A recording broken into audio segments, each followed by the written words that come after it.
이제 우리 다 같이 일어나셔서 완전하신 나의 주 함께 찬양하며 주일 일부 예배를 하나님께 올려드리겠습니다.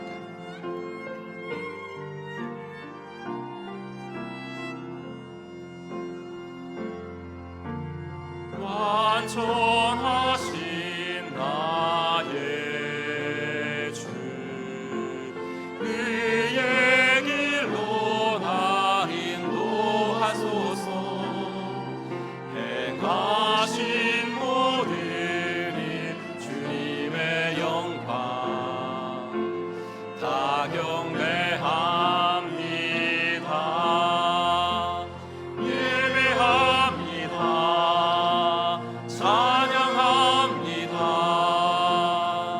주님만 날 다스리소서. 예배합니다. 찬양합니다. 주님 홀로 높임 받으소서. 사도신경으로 우리의 신앙 고백합니다.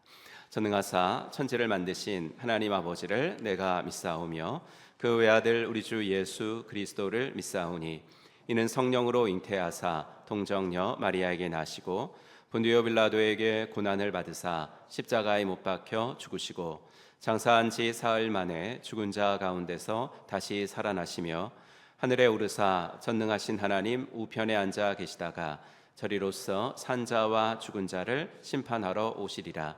성령을 믿사오며 거룩한 공회와 성도가 서로 교통하는 것과 죄를 사하여 주시는 것과 몸이 다시 사는 것과 영원히 사는 것을 믿사옵나이다. 아멘.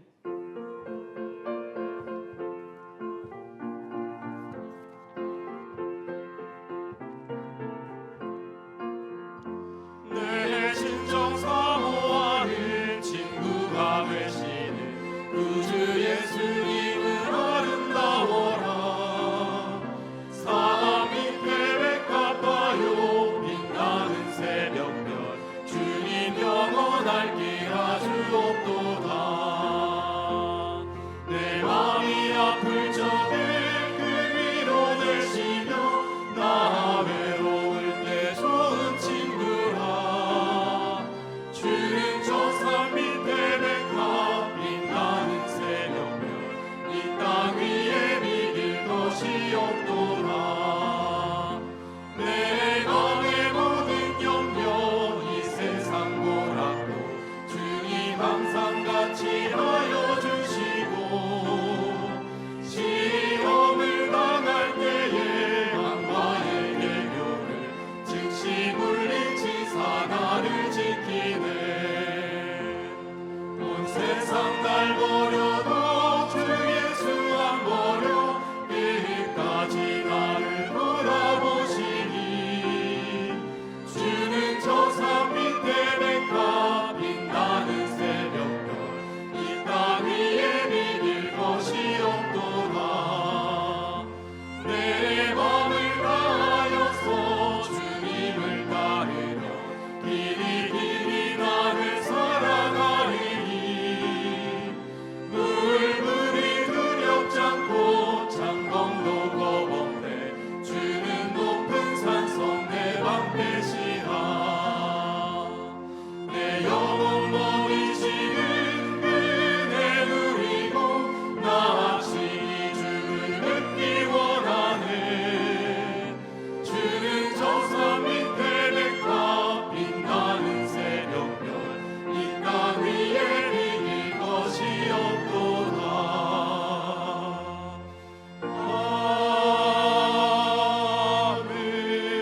아멘. 우리는 세상으로부터 부름받은 하나님의 백성입니다. 또한 세상으로 보냄받은 그리스도의 제자입니다. 하나님을 기쁘게 찬양하는 예배자가 됩시다. 이웃을 열심히 구원하는 복음의 증인이 됩시다. 배움을 통해 그리스도를 본받는 성숙한 성도가 됩시다. 한몸된 교제를 나누는 건강한 지체가 됩시다. 아낌없이 사랑을 실천하는 봉사자가 됩시다. 그리하여 우리 모두 하나님을 영화롭게 하는 성령 충만한 공동체가 됩시다. 아멘. 자리에 앉으시고 일본 도쿄 목장의 김권혜 목자님 기도 인도 하시겠습니다.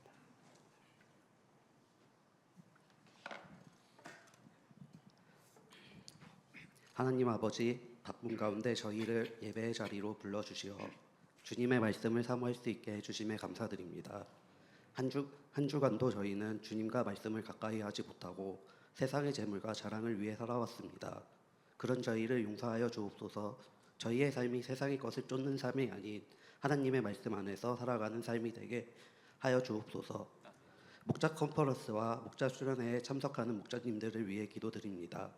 참석하는 모든 목자들이 말씀과 은혜 가운데 새 힘을 얻게 하시고 수련회를 마친 후 각자의 목장에서 맡겨진 사역을 더욱 성실하게 감당할 수 있도록 힘을 더하여 주옵소서. 각 목장마다 VIP를 믿음으로 충성하게 하시고 서로 사랑하고 섬기며 믿음으로 함께 성장하는 목장이 되게 하여 주옵소서. 초청한 VIP들이 예수님을 영접하고 세례를 받아 하나님의 자녀로 살아갈 수 있도록 인도하여 주옵소서. 평신도 세미나를 준비하는 모든 성도들을 위해 기도드립니다. 준비하는 모든 과정 가운데 주님께서 함께하여 주시고 서로 의견이 다를 때에도 자신의 생각만을 주장하기보다 서로를 배려하며 지혜롭게 준비할 수 있도록 인도하여 주옵소서. 영육지부 여름 성경학교를 위해 기도드립니다. 말씀을 준비하는 이미자 목련님에게 성령의 충만함을 허락하여 주시고 함께 준비하는 모든 선생님들에게도 지혜와 사랑과 힘을 더하여 주옵소서. 어린아이들이 말씀을 잘 듣고 예수님을 알아가며 어린 시절부터 믿음이 더욱 자라날 수 있도록 은혜를 베풀어 주옵소서. 휴가철을 맞아 여행을 떠나는 성도들을 위해 기도드립니다. 오고 가는 모든 길을 안전하게 지켜주셔서 기쁨과 쉼을 누리고 건강하게 돌아올 수 있도록 인도하여 주옵소서. 개학을 준비하는 대학생들과 취업과 시험을 준비하는 청년들, 결혼을 준비하는 지체들을 위해 기도드립니다. 준비하는 모든 과정 가운데 지혜와 건강을 허락하여 주시고 자신의 계획보다 하나님의 뜻을 먼저 구하며 주님과 함께 걸어가는 삶을 살아갈 수 있도록 인도하여 주옵소서. 아픈 한우들을 위해 기도드립니다. 치료를 받는 동안 몸과 마음이 지치지 않도록 힘을 주시고 치료의 모든 과정 가운데 주님께서 함께하여 주옵소서. 한우들의 곁을 지키는 가족들에게도 지치지 않는 힘과 위로를 허락하여 주옵소서. 오늘 말씀을 전하시는 송근석 담임 목사님을 위해 기도드립니다. 성령으로 충만하게 하시고 영적인 지혜와 능력을 더하여 주옵소서. 목사님의 입술을 통해 하나님의 말씀이 온전히 선포되게 하시고 그 말씀을 듣는 저희의 마음을 열어주셔서 말씀을 깨닫고 우리의 삶이 변화될 수 있도록 인도하여 주옵소서. 오늘 드리는 예배를 기쁘게 받아주시고 이 시간 저희의 마음과 생각을 온전히 주님께 올려드리기를 기도하며 예수 그리스도의 이름으로 기도드립니다. 아멘.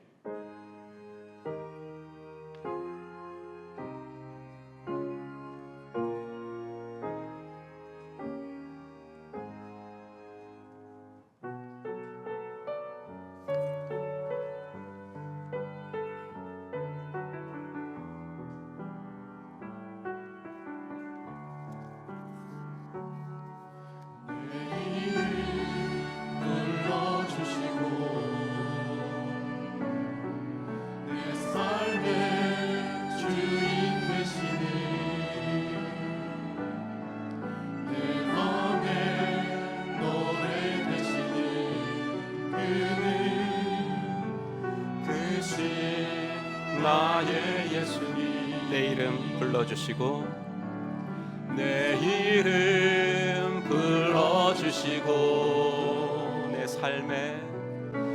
삶의 주인 되시는 내 맘의 노래 되시는 그는 크신 나의 예수님 삶의 무게가 내 맘을 누르고 버티리고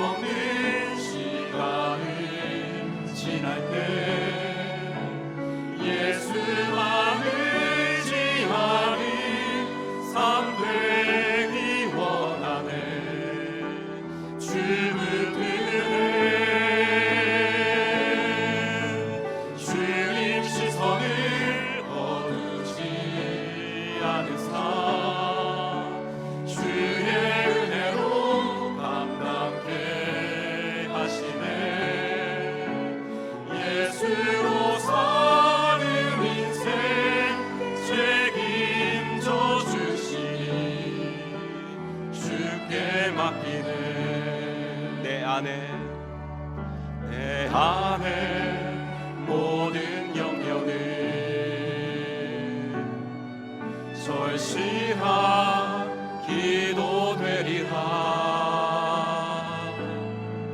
답답한 현실 속에서 주만 온전히 바라봅니다. 내 안에 모든 염려는 내 안에 모든 염려는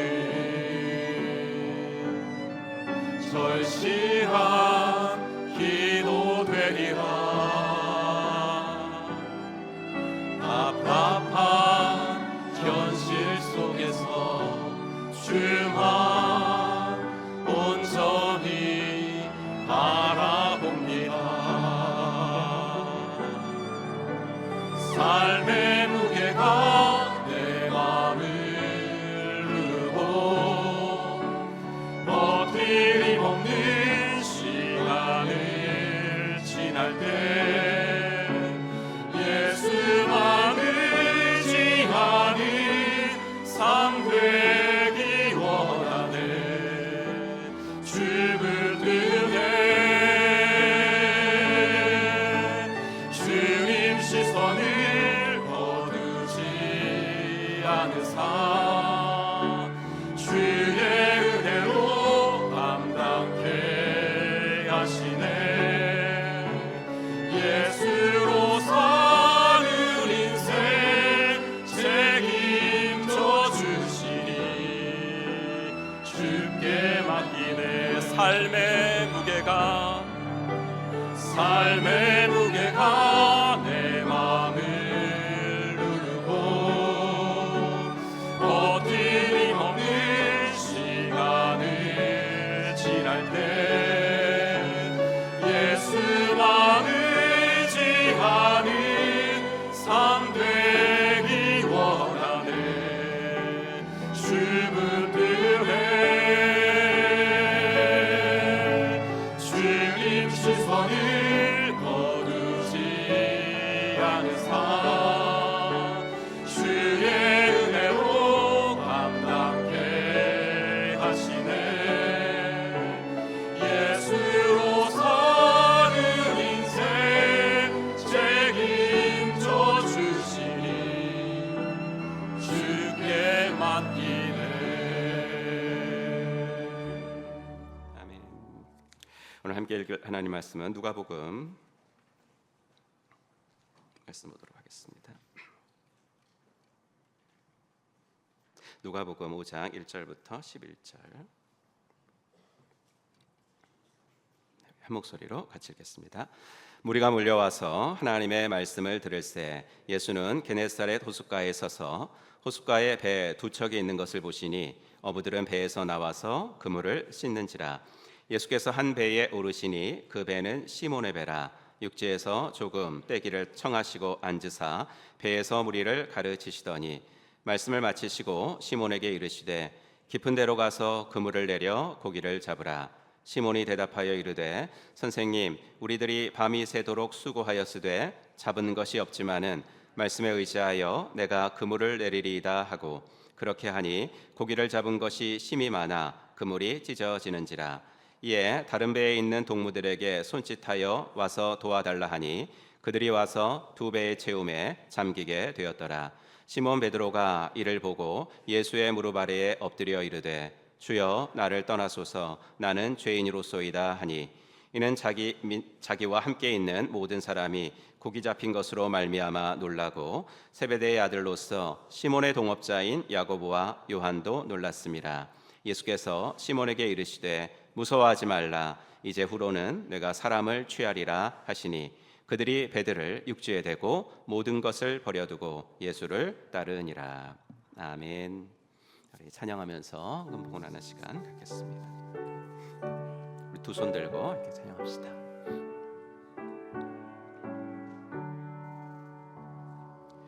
내게 있는 모든 것을 겸손하게 드리네. 세상 욕심 멀리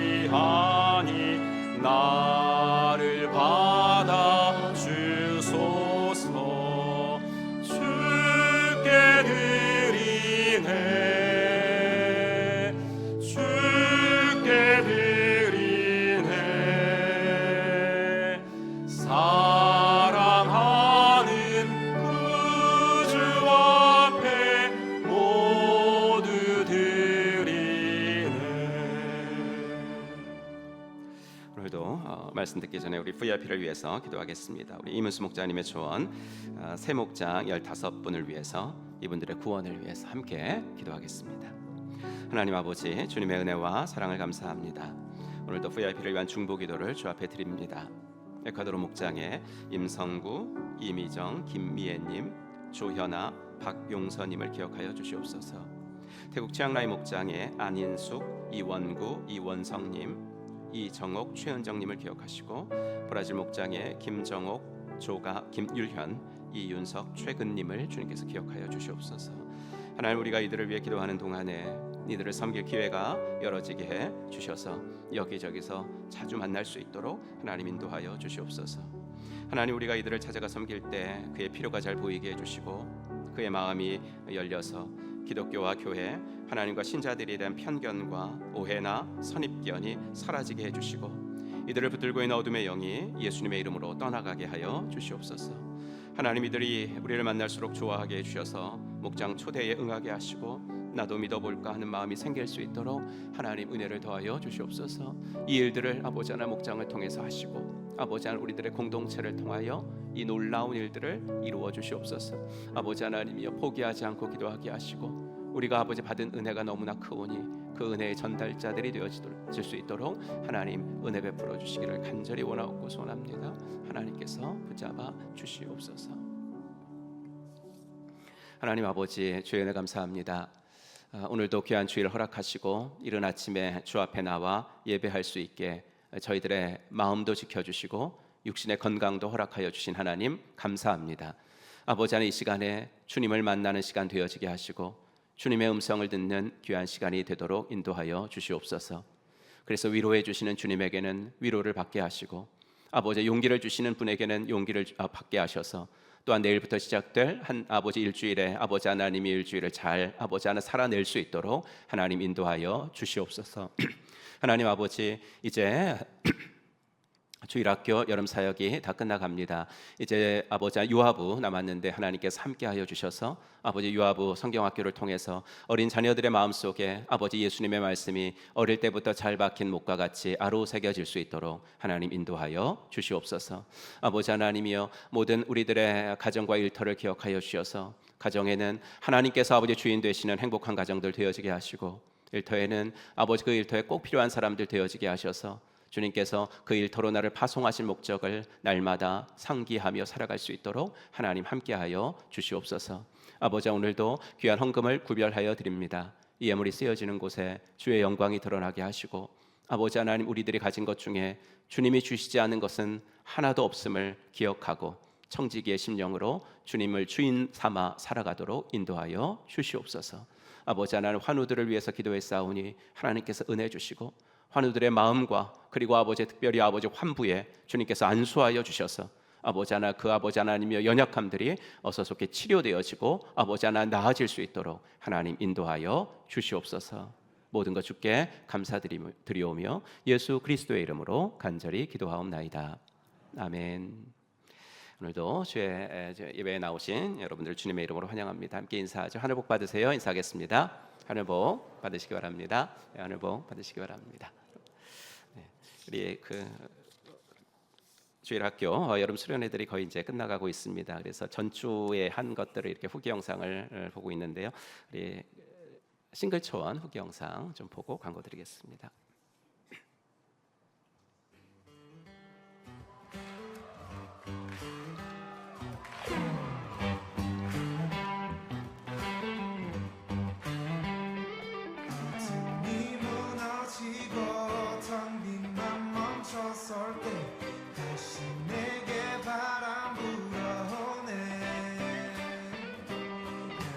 주와 걷겠네.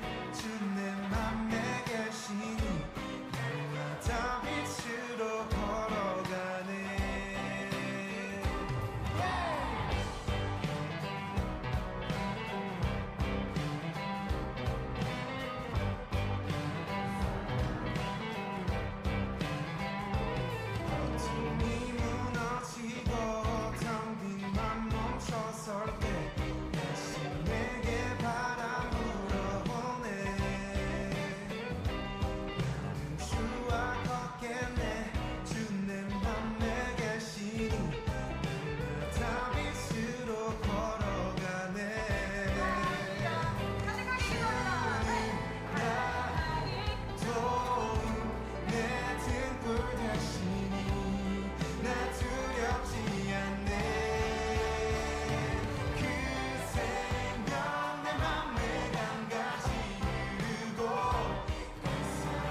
박수 한번 보내주시기 바랍니다.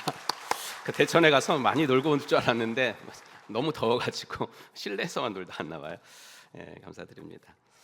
우리 지난 주간에는 또 어제까지 유초등부 센터 키즈 여름 캠프 많은 어린이들이 모여서 참 즐겁게 제가 봐도 그 연극 너무 잘하고 이렇게 그 진행팀들이 아주 은혜스러웠습니다.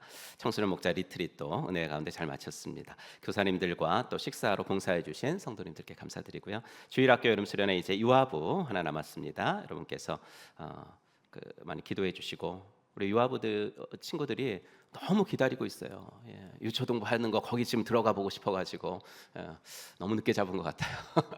그래도 우리 더 기대하는 마음으로 해주시고요. 가을학기 3공부 이제 포스터 다 붙여놨죠. 이제 3공부는 모든 목원들이 함께하는 가정교회 문화입니다. 세겹줄 기도와 더불어서 올 가을도 한 사람이 하나의 3공부 하시면서 주님이 원하시는 한 물결을 이뤄보시기 바랍니다. 그 포스터에 있는 QR 코드 통해서 온라인 신청하시면 되고요.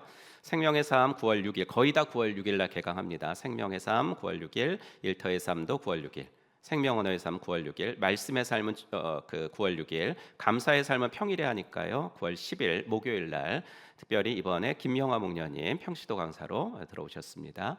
확신의 삶은 한 주 후에 9월 13일 날 개강합니다. 예비 부부의 삶은 지난주부터 개강을 해서 지금 계속 하고 있습니다. 9월 16일까지 매주 수요 예배 후에 하도록 하고 있습니다. 새가족반 51기 새가족반 2주차 모임이 오늘 오후 1시 반에 있습니다. 50기 예수영전 모임은 29일 토요일에 있다는 거 기억하시고요. 62차 목자 컨퍼런스 이번 주 목금토 저희 부부 포함해서 20명 문경으로 다녀오겠습니다. 위에서 기도해 주시고요. 목자 연합수련회 9월 18일부터 19일입니다. 컨퍼런스하고 목연수하고 좀 이렇게 한 달 차이로 있어서 여러분들이 시간 내기가 조금 어려우실 수도 있지만 여러분께 최선을 좀 다해 주시고요. 목자 목녀님들 그래서 참여가 너무 저조해서 그 수요일까지 어저께까지가 마감이었는데 우리 교회가 14명밖에 안 가요. 목자 목녀가 60명이 훨씬 없는데 그래가지고 제가 수요일까지만 연장해달라고 그래서 3일 더 벌었습니다. 여러분들 금요일 토요일이니까 무박 2일입니다. 우리 목자 연합수련회 좀 많이 참여해 주시고 컨퍼런스를 참여하지 못하시는 목자 목녀님들 이 기회를 좀 적극적으로 활용해 주시기 바랍니다. 목원들과 함께하는 엣지 있는 통독 200일 플랜 28주차 이번 주는 이적 파트 읽으시면 됩니다. 가정교회 평신도 세미나 보시고요. 18기 대전 시니어 선교학교 9월 8일부터 10주간 매주 화요일 6시 우리 교회에서 이것도 열립니다.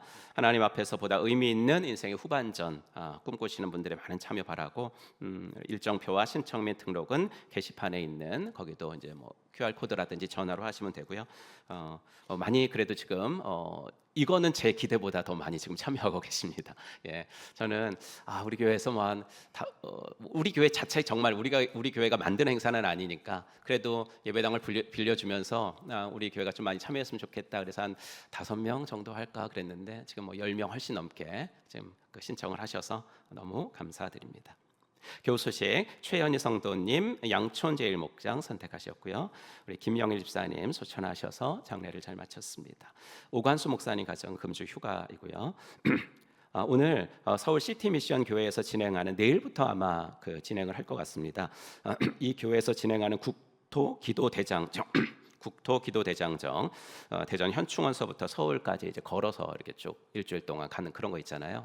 그거를 이제 출발을 대전에서 하니까 우리 교회에서 하룻밤만 좀 그 숙박을 원해서 이따가 한 4시나 6시 사이에 청년들이 대거 몰려와도 당황치 마시고 그때 남아 계시면 우리 교회로 자러 오는 거니까 여러분들께서 반갑게 맞아 주시기를 바랍니다. 성감성 같이 해보겠습니다.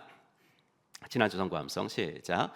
누가복음 6장 46절 말씀. 너희는 나를 불러 주여 주여 하면서도 어찌하여 내가 말하는 것을 행하지 아니하느냐. 우리 한번 같이 외워볼까요? 시작. 누가복음 6장 46절 말씀. 너희는 나를 불러 주여 주여 하면서도 어찌하여 내가 말하는 것을 행하지 아니하느냐. 이번 주 거도 같이 읽겠습니다. 누가복음 5장 5절 말씀. 밤이 새도록 수고하였으되 잡은 것이 없지만은 말씀에 의지하여 내가 그물을 내리리이다. 아멘. 우리 찬양하시면서 호산나 찬양대 등단하시겠습니다.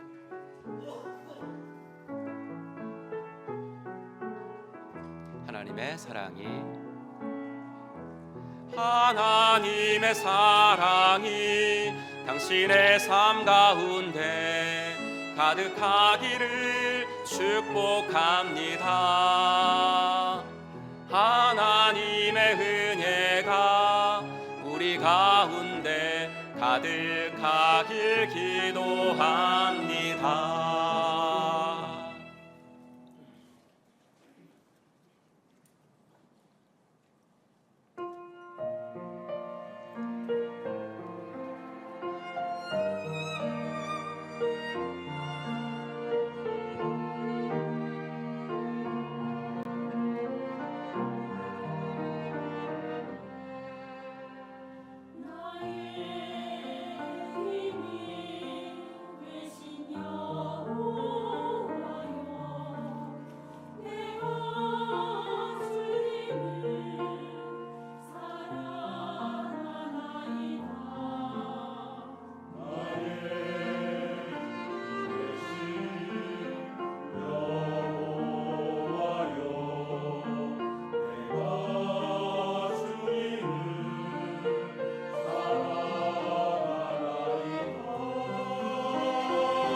아멘. 하나님께 영광의 박수 올려드리겠습니다.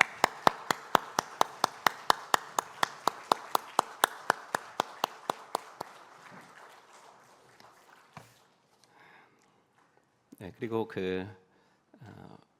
나와서 인사는 뭐 굳이 할 필요는 없는 것 같은데, 우리 오케스트라의 첼로로도 수고하고, 그 다음에 이제 청소년부 교사로도 수고한 최강은 자매가 이번 학기에 프랑스로 교환 학생을 가게 돼서 이제 오늘이 마지막 예배일 것 같습니다. 안 보이더라도 여러분께서 또 기도해 주시기 바랍니다. 우리는 지난주에 예수님의 비유를 살펴봤습니다. 예수님의 비유가 귀로 듣는 하나님 나라의 진리라면, 이적은 눈으로 보는 거죠. 눈으로 보는 하나님 나라의 권세입니다. 즉 예수님은 비유와 이적으로서 하나님의 나라가 무엇인지를 좀 더 생생하게 보여주셨습니다. 예수님은 이적을 선물로 주시지 않았습니다. 여기서 선물이라는 것은 이제 기프트를 말하는 게 아니라 선물 거래 이런 거 있잖아요. 선물 거래, 미리 주는 거. 그러니까 내가 먼저 이렇게 기적을 베풀어 줄 테니까 너도 뭐 나한테 줘야 된다라는 의도로 기적을 베풀지 않으셨다고요. 대가를 바라는 의미가 없었어요. 거래적인. 그러니까 예수님에게 이적은 나도 줄 테니까 너도 줘. 이적을 대가를 바라는 종교 거래가 아니었다고요. 오직 예수님은 인간의 필요에 대한 응답으로 이적을 일으키신 거예요. 그러니까 그분의 긍휼이 기적을 일으키게 한 거죠. 인간이 병으로 고생할 때 치유하는 이적을 베푸시면서 그들의 고통을 공감해 주신 거죠. 인간이 귀신이 들려서 마음이 피폐해졌을 때 귀신을 내쫓으시는 이적을 베푸시면서 마귀에게 묶인 그들의 마음을 자유하게 해주신 거죠. 풍랑을 잔잔케 하시는 이적 같은 것을 보면 사람들이 자연재해 때문에 당황스러워하니까, 오병이어 사건 같은 것을 보면 사람들이 배고픔에 힘들어하니까 이적을 베풀어 주시면서 그들의 두려움과 곤고함을 해결해 주셨습니다. 예수님의 비유는 이렇게 전적으로 고통받는 인간들을 건져주시기 위한 행동이었습니다. 막 벌을 주려고 심판하고 저주하기 위해서 당신의 힘을 쓰신 적이 우리 예수님은 한 번도 없습니다. 이게 이제 인간이랑 다른 거예요. 인간은 힘이 있으면 자꾸 공격을 하거든요. 그렇죠? 나라도 힘이 있으면 공격을 하고 그러잖아요. 하지만 예수님은 가지고 계신 무한한 힘을 그런 곳에 쓰지 않으셨어요. 오히려 제자들이 그랬어요. 제자들 중에 야고보와 요한이 예수님께 사마리아 사람들한테 막 불을 내려가지고 저 사람들 좀 정신 좀 차리게 해달라고 그랬더니 그때 예수님 뭐라 그러셨어요? 너희가 제정신이니? 이렇게 말했거든요. 이게 누가복음 9장에 보면 본문을 보면 안 나오고 그 밑에 조그만 글씨, 그렇죠? 난회주에 보면 그렇게 나오거든요. 무화과 나무 저주하셔가지고 나무가 다 말라 죽은 것도 이적인데 그건 저주하기 위한 기적 아닌가요? 이렇게 물으실 수도 있지만 그 사건에서 열매 없는 무화과 나무는 예루살렘 성전을 상징하는 거예요. 그렇죠? 지난주에 비유하면서 말씀드린 것처럼 잎만 무성하고 열매는 없는 무화과 나무는 그 당시에 말만 무성하고 행동은 하지 않는 성전 권력자들을 하나님께서, 예수님께서 이렇게 비유하시면서 실상을 좀 보여주신 거죠. 그러니까 비유를 통해 가르치려고 일으키신 기적이지 예수님이 뭐 무화과 나무를 말라 죽이려는 게 의도였겠습니까? 또한 예수님의 이적에는 과시적인 성격도 없었어요. 이것도 사람들의 힘이 있으면 어때요? 과시하려고 그러잖아요. 과시. 마귀가 또 그렇게 예수님을 유혹했습니다. 네가 하나님의 아들이거든 성전 꼭대기에서 뛰어내려 보아라, 과시해봐라 이거죠. 예수님은 단호하게 마귀의 유혹을 거절하십니다. 예수님에게 있어서 이적은 과시의 수단이 아니라 계시의 수단이셨죠. 계시는 이제 나타내는 거, 이게 계시잖아요. 그러니까 그 이적을 통해서 내가 누구인지를 나타내시기 위하여서만 이적을 일으켜 주셨습니다. 즉 예수님이 일으키신 이적은 이적 자체가 목적이 아니에요. 이 이적을 일으키신 예수님이 누군지를 알려주는 것이 목적이었습니다. 알려서 그 이적을 본 사람들의 마음에 뭐가 생겨요? 믿음이 생기도록, 그들의 행동에 예수님을 따름이라는 것이 생기도록. 그러니까 복음서에서 제자하면 항상 제자의 표지는 뭐냐? 따름이다, 따름이다 이렇게 말했으니까 그게 생기도록 하는 것이 목적이었어요. 하지만 예수님은 그런 반응을 기대하셨지만 대부분은 그런 반응이 나오질 않았어요. 아무리 이적을 일으켜도. 여러분 이게 이적의 한계예요. 우리들 생활 중에도 좀 기적이 일어났으면 좋겠다, 뭐 놀라운 일이 일어났으면 좋겠다 그러잖아요. 근데 이게 이적의 한계라고요. 이적은 믿음의 계기는 될 수 있어요. 하지만 믿음의 토대는 될 수 없어요. 이게 보는 믿음의 한계예요. 보고 믿는 것보다 보지 않고 믿는 것이 더 복되다. 예수님께서 말씀하신 그 말씀의 뜻이에요. 이게 사람들은 본다고 다 믿는 게 아니거든요. 보여주면 믿을게 하지만 보여줘도 안 믿어요. 그러므로 믿음의 토대는 이적이 아니라 말씀이에요. 말씀만이 우리 믿음의 토대를 굳건하게 세워주시는 줄로 믿습니다. 오늘 엣지 기적 편에서 목요일 분량인 만선의 기적 살펴보면서 예수님이 우리에게 요구하시는 믿음 어떤 믿음인지 한번 묵상해 볼게요. 누가복음 5장은 이제 어부 베드로를 제자로 부르시는 이야기고, 요한복음 21장은 배반자 베드로를 사명자로 부르시는 이야기. 그리고 두 이야기에 공통적으로 나오는 것이 바로 만선, 고기 잡이 배에 고기가 가득하도록 잡혔다. 이게 공통적인 소재입니다.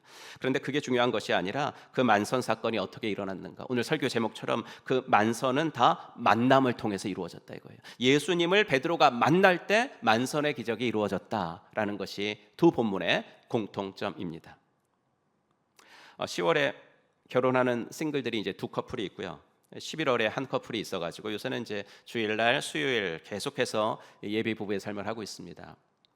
예비 부부의 삶은 이제 뭐 그 한 주 걸러씩 막 이렇게 결혼이 이어져도 예비 부부의 삶은 제가 한 커플만 데리고 합니다. 그러니까 시간이 되게 많이 걸려요. 예. 왜 여러 커플 모아서 하지 않냐? 이렇게 해서 그냥 내가 강의하면 되지. 근데 저는 그렇게 생각해요. 인생에서 내 남은 삶을 함께할 배우자를 만나는 것만큼 중요한 것은 없습니다. 그러니까 여러 사람 모아서 하고 싶지 않아요. 그냥 그 사람에게만 올인하고 싶어요. 이번 싱글 수련의 주제가 생존인가 소명인가 그랬거든요. 내 인생의 목적이 뭔가. 그냥 좋은 직장, 잘 나가는 사업, 그래서 돈 많이 벌고 뭐 돈 있으니까 편리하죠. 돈 있으면 편안해요. 하지만 결코 평안하기까지는 할 수는 없어요. 그런 인생이 아니라 하나님이 내 인생을 향해서 갖고 계신 그분의 부르심을 따라 사는 거, 즉 소명을 만나는 거, 이것보다 중요한 것은 없어요. 그래서 두 가지거든요. 배우자와의 만남, 소명과의 만남. 하지만 무엇보다 인생에서 가장 중요한 만남은 내 인생을 송두리째 바꿀 수도 있는, 내 인생의 가장 큰 터닝 포인트가 될 수 있는 만남은 예수 그리스도와의 만남이에요. 왜냐하면 내 인생의 주인과의 만남이기 때문에 그래요. 예수님을 만날 때 내가 사는 이유가 바뀌어요. 예수님을 만날 때 내가 사는 목적도 바뀌어요. 이번 주로 복음서 통독을 마치는데 복음서는 말씀드린 대로 예수님의 이야기죠. 예수님이 하신 말, 예수님이 하신 행동을 통해서 예수가 과연 누구인가라는 것을 알려주는 게 복음서예요. 근데 동시에 이렇게도 말할 수 있어요. 복음서는 예수가 누구인가라는 이야기인과 동시에 예수님을 만난 사람들의 이야기예요. 예수님을 만난 사람들의 이야기예요. 중요한 포인트죠. 그분과의 만남이 제자를 만들었다라는 것을 복음서는 얘기해 주고 있는 거예요. 복음서의 제자들은 예수님을 만나자 자신을 알게 됐어요.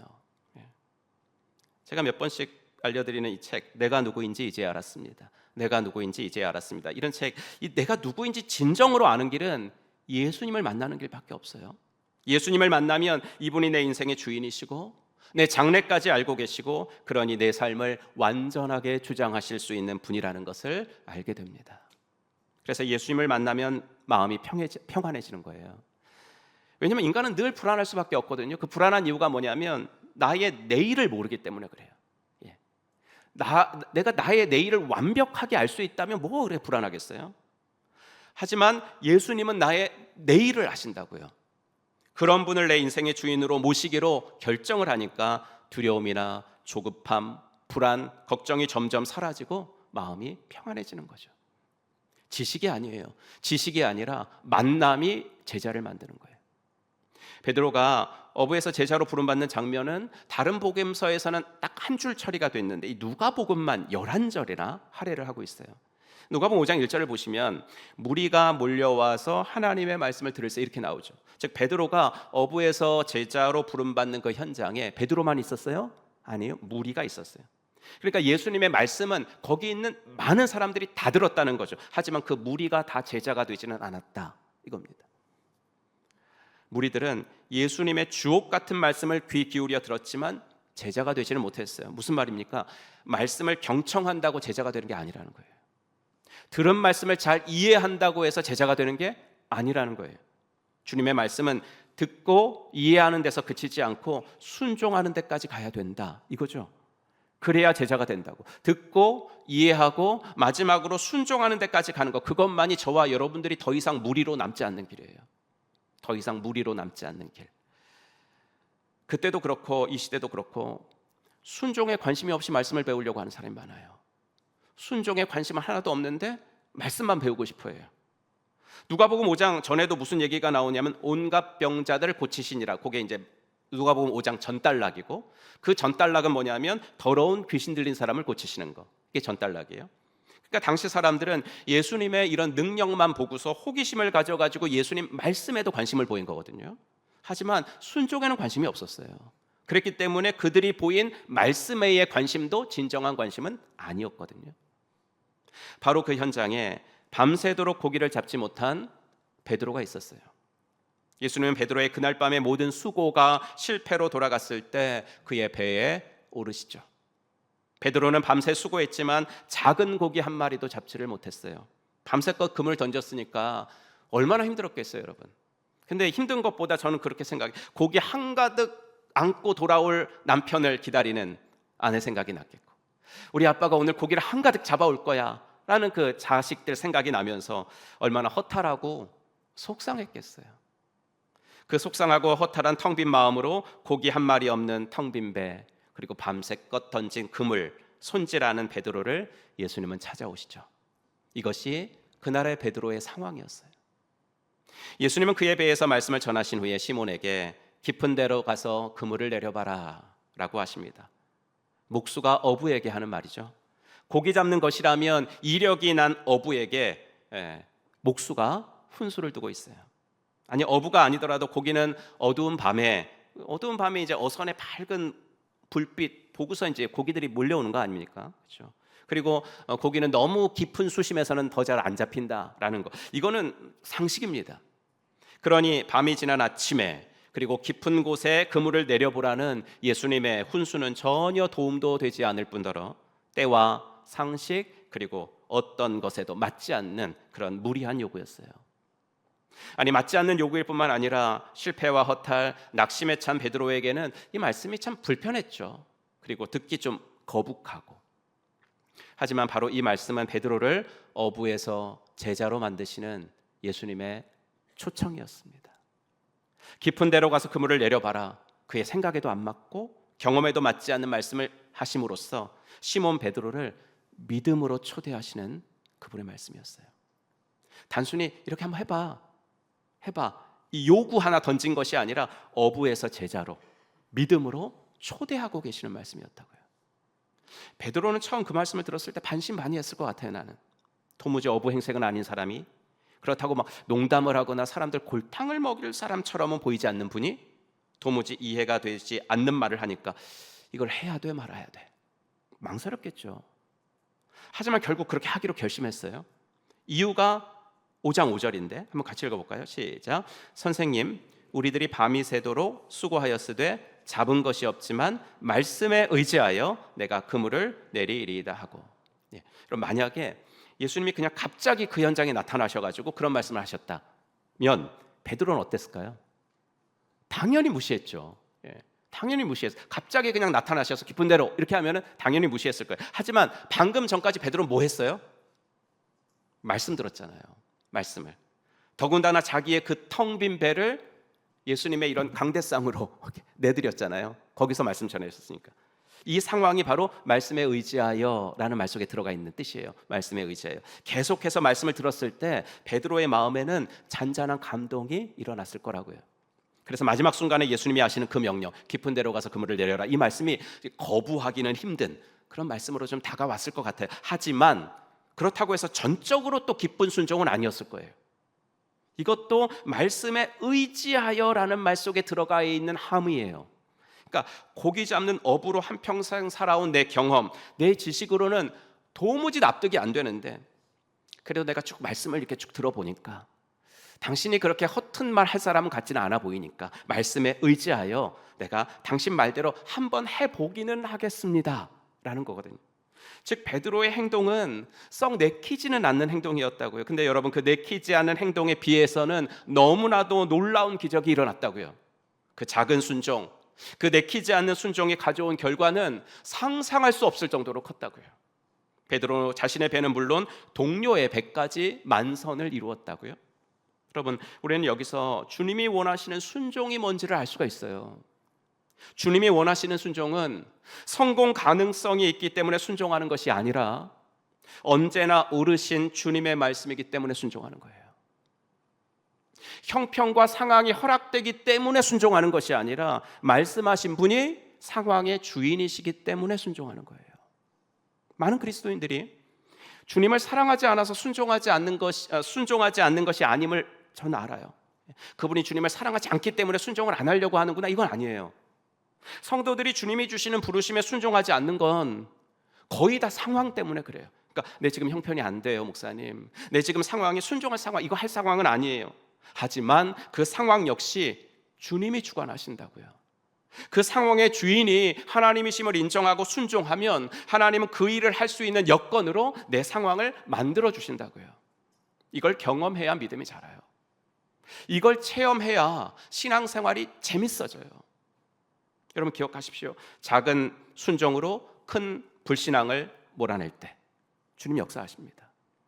내키지 않는 순종이라도 괜찮습니다. 100% 순도의 순종이 아니어도 괜찮습니다. 그 말씀을 하신 분이 나와는 비교할 수 없을 정도로 지혜로우시고 능력 많으신 분이라는 것을 인정하고, 그분이 다 나 위해서 하는 말이시겠지 인정하고 작은 순종으로 큰 불신앙을 몰아내면 그때 주님은 일하기 시작하시는 줄로 믿습니다. 여러분, 물론 힘겨울 때일수록 말씀에 집중하기는 어려워요.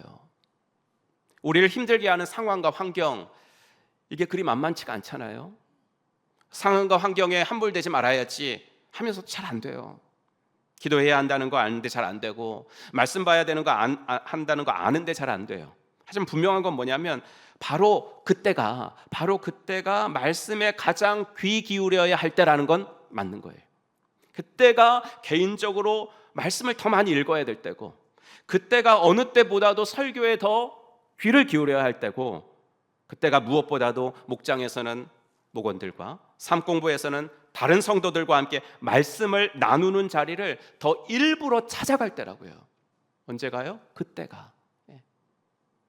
그 자리를 내 바쁘고 힘든 상황 때문에 떠나지는 말아야 할 때가 바로 그때라고요. 절망스러울 때. 그 말씀에 더욱더욱 순종이 필요할 때라고요. 그때가.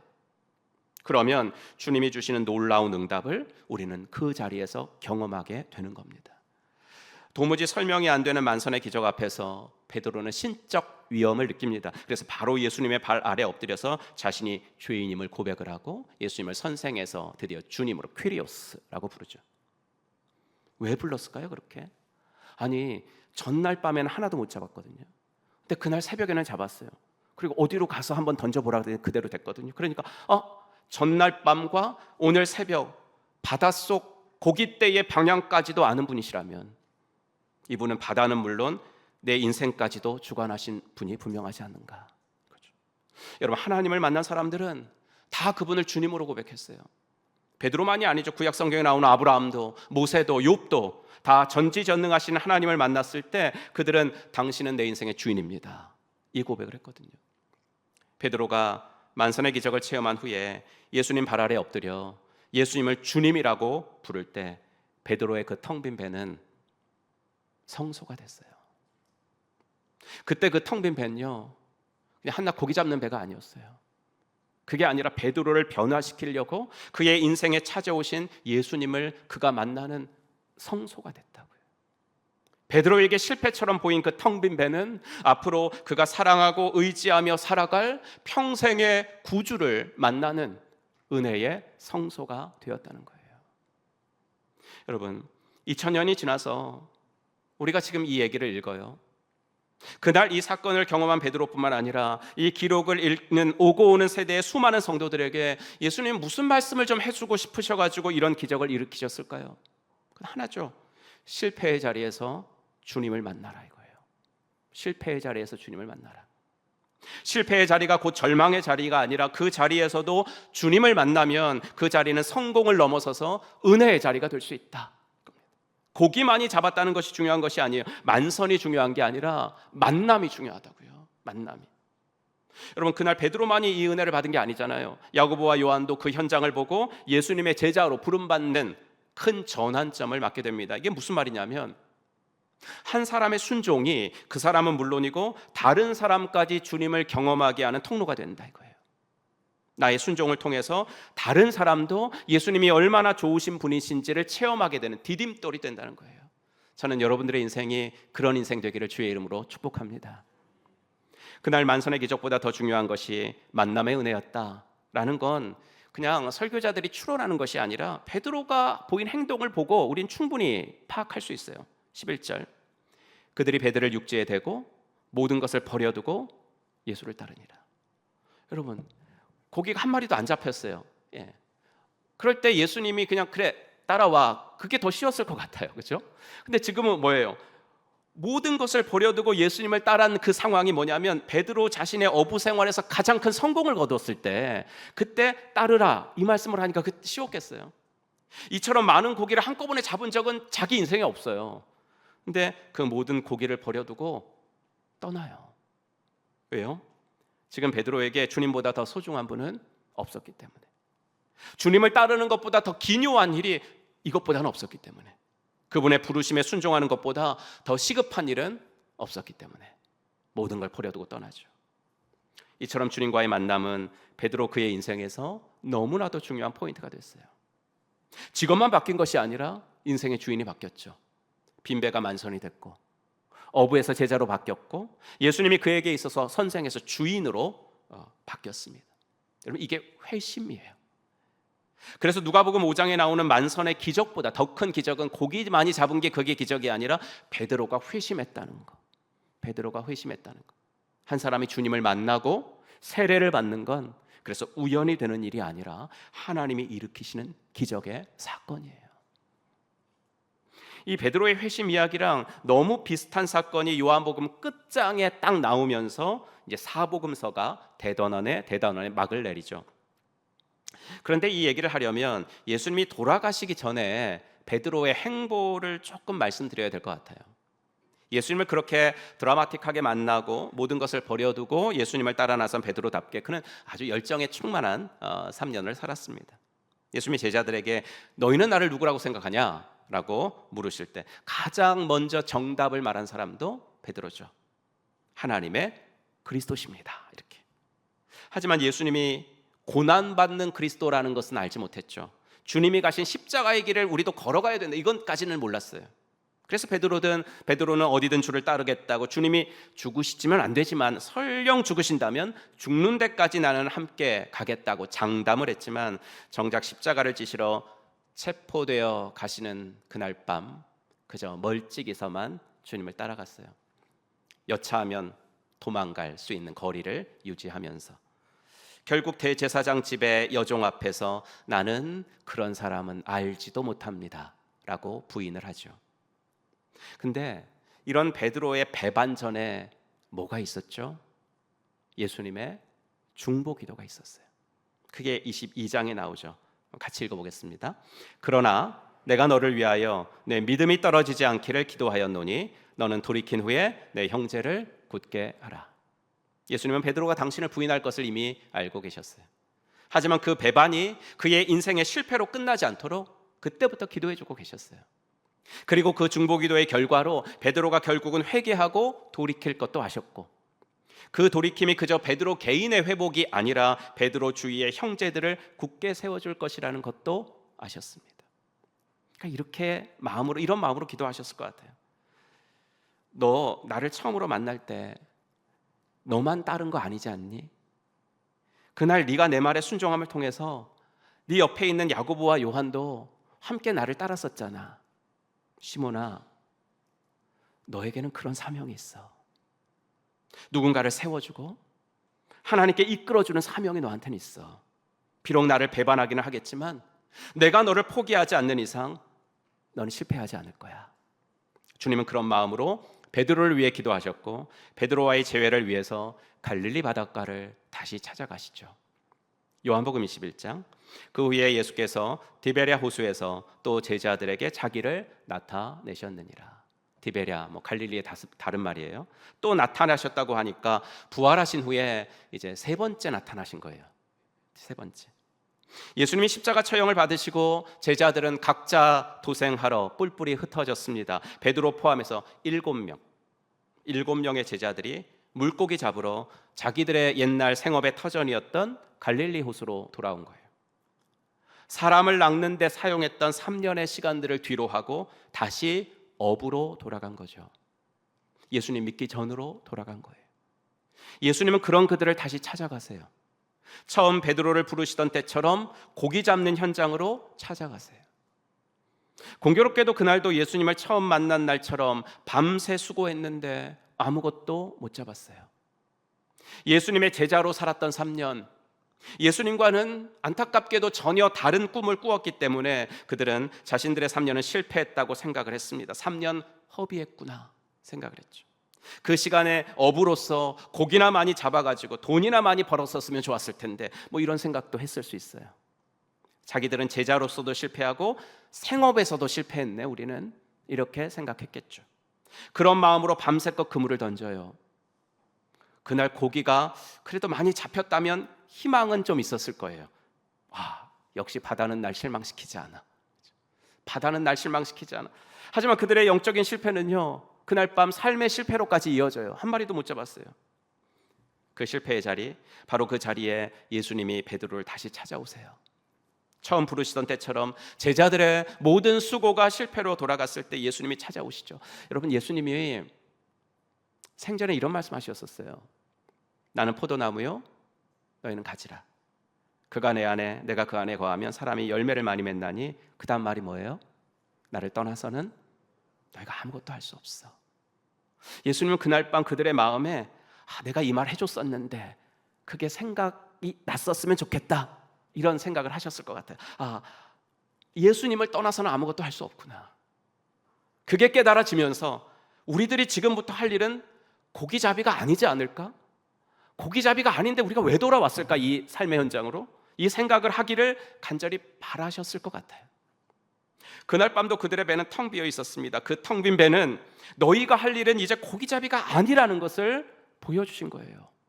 여러분, 실패는요, 때로 나의 진정한 사명이 무엇인지를 일깨워줘요. 실패는 종종 나에게 말을 걸어오시는 주님의 또 다른 음성이에요. 예수님은 그날도 그물을 배 오른편에 던지라 그러시죠. 깊은 데로 가서 그물을 던지라는 것이 상식 밖의 말씀이셨던 것처럼 이 말도 상식 바뀐 것이, 보통 이 배의 이 키는 오른쪽이, 사람은 오른손잡이니까 오른쪽에 있거든요. 그러니까 거기서 그물까지 던지면 이 배의 그 노화, 이게 그물이 엉켜요. 그러니까 그물은 그런 배의 기구들이 없는 왼쪽으로 던지는 것이 어부의 상식이거든요. 근데 이번에도 주님은 그들에게 순종을 바라시면서 이런 얘기를 하죠. 오른편으로 던져보라고. 순종의 결과는 이번에도 만선이었습니다. 그물을 들 수 없을 만큼의 많은 고기가 잡혔습니다. 예수님을 처음 만났을 때의 경험이 어쩜 이렇게 똑같이 재현되고 있었어요. 그럼 왜 이렇게 똑같은 일을 예수님은 일으키셨을까요? 과거로 돌아가지 말아라 이거예요. 과거로. 실패했다고 안주하지 말라라는 거죠. 너무도 똑같은 경험을 하게 하시면서 예수님은 베드로에게 너가 나를 처음 만났을 때도 이랬잖아, 이 얘기를 하시는 거예요. 그 생각, 그때 나를 따르라는 음성에 너 모든 것을 버리고 나를 따르던 너의 첫사랑, 너의 첫 헌신, 나와의 첫 만남을 기억했으면 좋겠어, 이 말씀을 하시는 거죠. 그리고 그 만선의 기적을 다시 경험한 베드로에게 사명을 맡기시는 거예요. 3년 전 베드로를 어부에서 제자로 부르셨던 주님은 지금은 그를 배반자에서 사명자로 부르시고 계십니다. 예수님은 제자들을 떠나시지 않았습니다. 제자들은 주님을 배신도 하고 떠나기도 했지만 주님은 그들을 단 한순간도 떠나신 적이 없습니다. 그것도 약속을 지키신 겁니다. 요한복음 13장 1절 말씀처럼 나는 너희를 끝까지 사랑할 거야. 그 약속을 지키시려고 갈릴리 바다로 다시 그들을 찾아오신 겁니다. 사랑하는 성도 여러분, 지금도 주님은 과거로 돌아가 안주하려는 우리에게 다시 찾아오십니다. 내가 세운 계획이 좀 틀어질 때, 다른 사람들보다 늦은 것 같아서 좀 조급할 때, 지나온 내 시간이 아무것도 이룬 것이 없는 것 같아 허탈할 때, 그래서 주님을 믿는 거, 주님께 기도하는 것이 큰 의미가 없는 것 같이 생각될 만큼 텅 빈 배 같은 나의 인생에 주님은 찾아오십니다. 그리고 나로 하여금 당신의 사랑을 확인케 하십니다. 나는 너를 잊지 않았다고, 나는 너를 포기하지 않았다고, 내가 포기하지 않는 너의 인생은 결코 실패할 수 없다고 말씀해 주십니다. 갈릴리 호수로 돌아간 세상적으로는 아무것도 내세울 것 없는 제자들을 다시 만나 주신 것처럼 예수님은 오늘 아무것도 이룬 것이 없어 자존감이 바닥인 나도 받아주시고 기다려주시고 다시 시작할 기회를 주시는 줄로 믿습니다. 그 은혜를 마음을 열고 받으시기를 바랍니다. 여러분이 내키지 않는 작은 순종일지라도 마음을 열고 그 은혜를 받아들이시면 하나님은 다시 여러분들의 인생 속에 그분의 이야기를 이어서 써내려 가실 것입니다. 만선의 기적도 좋지만 그것보다 더 중요한 것은 만남의 은혜입니다. 바라기는 이 만남의 은혜가 우리들의 인생 가운데 꼭 있어지기를 주님의 이름으로 축복합니다. 기도하겠습니다. 오늘 주신 말씀 마음에 새기시고 우리 주님의 음성에 한번 귀를 기울여 보는 시간들을 갖겠습니다.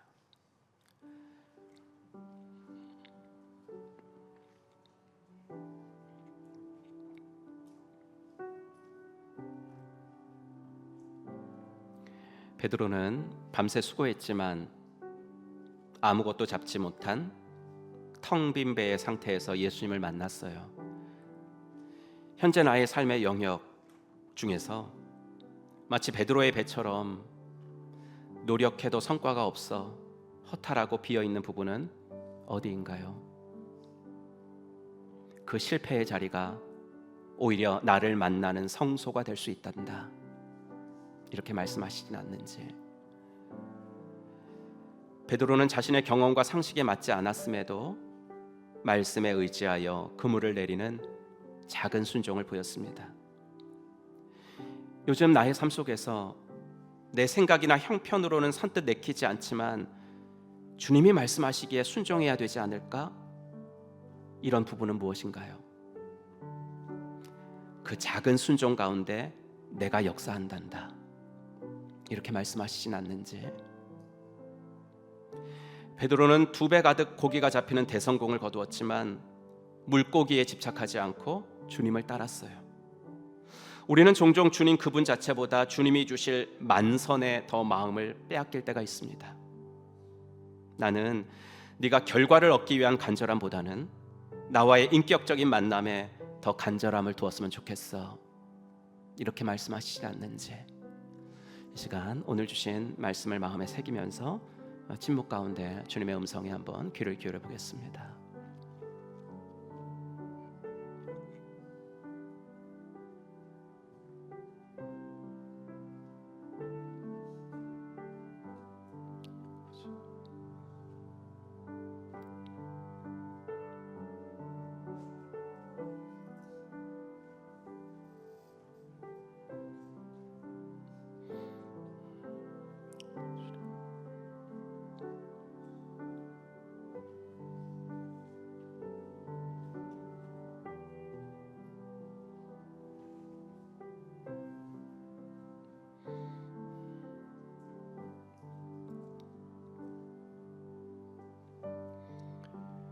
하나님이 여러분들에게 주신 마음이 있으면 그거 하나 붙잡고 이 시간에는 소리를 내서 기도할 텐데, 하나님, 만선보다는 당신과의 만남에 내 우선순위를 두게 하여 주시옵소서.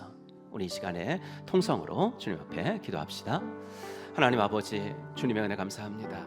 오늘 주신 말씀을 마음에 새기며 주님의 음성에 귀를 기울입니다. 하나님께서 아버지 은혜를 더하셔서 아버지 하나 텅 빈 배 같은 나의 상황이지만 아버지 그것으로 절망하지 않겠습니다. 조급해하지 않겠습니다. 오히려 그 텅 빈 배로 인해서 주님을 만나게 됐다면 그것이 아버지 하나님이여 주님을 만나는 은혜의 성소로 이어질 수 있도록 인도하여 주시옵소서. 아버지 하나님, 내 경험과 상식에 맞지 않음에도 아버지 하나님 말씀에 의지하여 순종해야 되겠다는 마음이 아버지 하나님 어떤 부분에서 듭니까? 하나님, 작은 순종 가운데 내키지 않는 순종일지라도 그 작은 순종 가운데 주님은 역사하신다는 것을 믿게 하여 주시옵소서. 아버지 하나님께서 이번 한 주도 저희들을 아버지 하나님이여 붙잡아 주셔서 아버지 하나님이여 결과보다는 주님과의 인격적인 만남에 더 우선순위를 두게 하시고 아버지 하나님 이 말씀 붙들고 아버지 하나님이여 일주일을 살아갈 때 주님이 나와 동행하시고 내 문제보다 앞서가시면서 아버지 문제를 해결하시는 놀라운 일도 경험할 수 있도록 하나님 은혜를 더하여 주시옵소서. 아버지 하나님이여 밤새 수고한 아버지의 결과가 없어서 아버지 하나님이 안타까워하고 허탈해하는 아버지 하나님이여 주님의 자녀들이 여기 있다면 하나님 위로하시고 아버지 내가 너를 끝까지 사랑한다, 나는 너를 포기하지 않았다 말씀하시는 하나님의 음성이 우리에게 큰 위로가 될 수 있도록 하나님 도와주시고 아버지 하나님이여 이 말씀이 우리들에게 아버지 하나님이여 잘 박힌 목과 같이 아로 새겨져서 우리를 통해서 또 한 사람이 주 앞으로 나가는 놀라운 아버지 하나님 디딤돌이 되도록 인도하여 주시옵소서. 하나님 아버지 감사합니다. 오늘도 주님께서 주시는 이 말씀에 우리의 마음을 엽니다. 베드로의 텅 빈 배처럼 결과물이 없어서 마음에 낙심이 되고 절망하는 분들이 여기 있다면 오늘 말씀이 위로가 되어지게 하시고, 오늘 말씀이 용기가 되어지게 하시고, 오늘 말씀이 다시금 일어서게 만드는 주님의 아버지 놀라운 아버지의 격려의 말씀이 되도록 인도하여 주시옵소서. 그리하여서 만선보다는 만남의 은혜를 추구하는 사람들에게 하나님이 만선의 결과까지도 아버지 덤으로 주신다는 것을 경험하며 나아가도록 인도하여 주시옵소서. 모든 것 주께 부탁드리며 우리 구주 예수 그리스도의 이름으로 간절히 기도하옵나이다. 아멘. 우리 다 같이 일어나셔서 결단 찬송 드리며 말씀 앞에 우리 재언신 하실 분들, 기도 제목 있으신 분들은 앞으로 나오시기 바랍니다.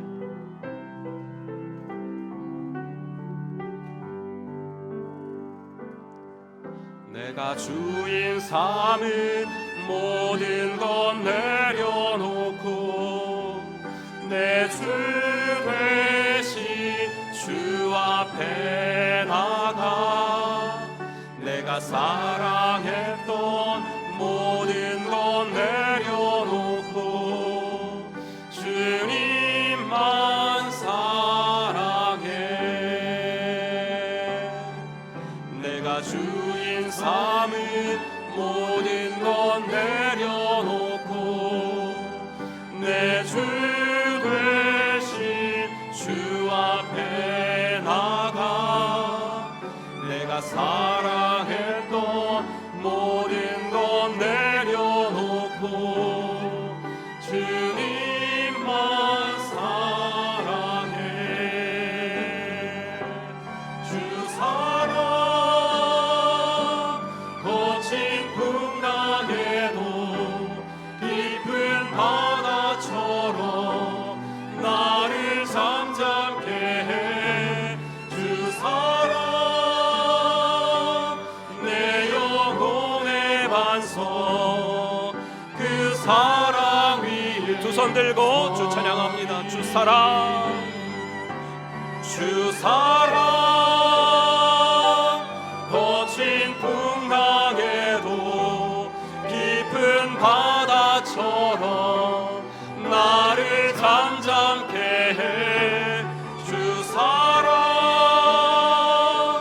내 영혼의 반석 그 사랑 위에 서리.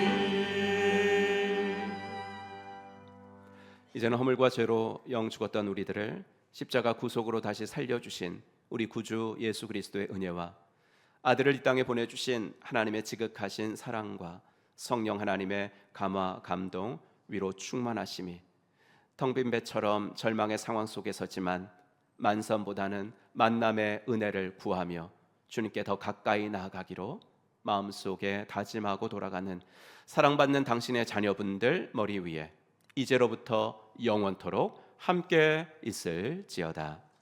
아멘. 주님 도와주시옵소서.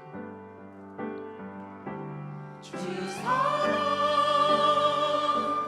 주께서 아버지 하시는 풍랑에도 인도하여 주시옵소서. 바다처럼 나를 잠잠케 하나님께서 아버지 하나님의 아버지 역사가 있는 것을 도와주시옵소서. 내 영혼의 반석 그 사랑